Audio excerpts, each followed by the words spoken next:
มันหวานแฟนเอ้ยโอ้ดอคันผู้ใดดอกขี้คานผู้ใดดอกขี้คานบ่มีได้เจ้าเฮ็ดแนวคุณแล้วแฟนเอ้ยอดมาบ้ากันฟ้อนสารวันฟ้อนแอนแฟนเอ้ยโอ้นอให้มาดอกแอนฟอนมาดอกแอนฟอนอันล่องแก้วเขาใส่กันเบิ่งหน้า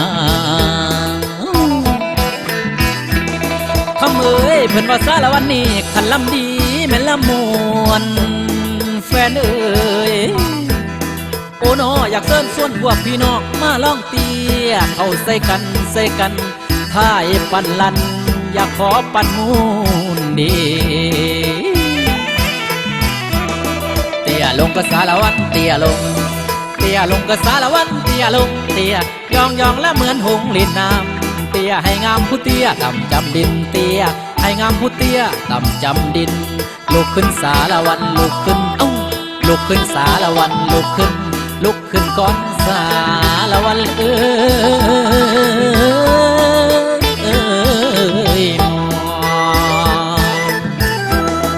ดอกกุหลาบานยามปีใหม่ปลูกเอาไว้อยู่ตามทุ่งนา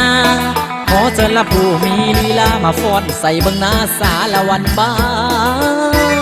นเฮาเกี่ยวกันสารวันเกี่ยวกันกับสารวันเกี่ยวกันแล้วก็ฟ้อนอยู่ตรงมาลำวงกับลำวงสารวันเดินไปก่อนสารวัน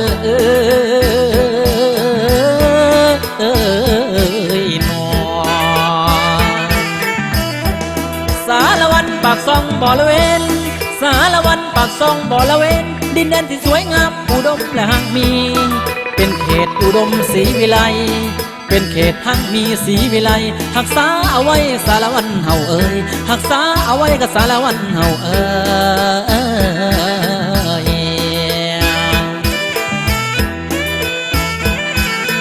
โอ้ยน้อโอ้ยน้อโอ้น้อคนผู้จบคือน้องคนผู้งามคือน้องอายอยากวางแผนเอานั่งมาก่อนไหลเบิ่งเด้โอ้น้อพ่อคิดมาย้ำใดหัวใจเต้นอยู่บ่เศร้าสู้ห่างเก่าอยากขอเอาคืนดี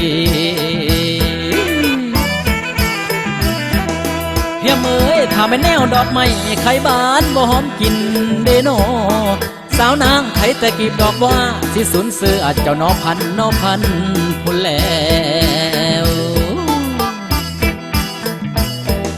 แฟนเอ๋ยพอแต่มาถึงบ้านสารวันศิลากรแฟนเอ๋ย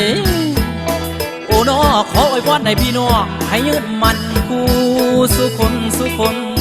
เด้อลาลงก็สารวันลาลงก็สารวันลาลง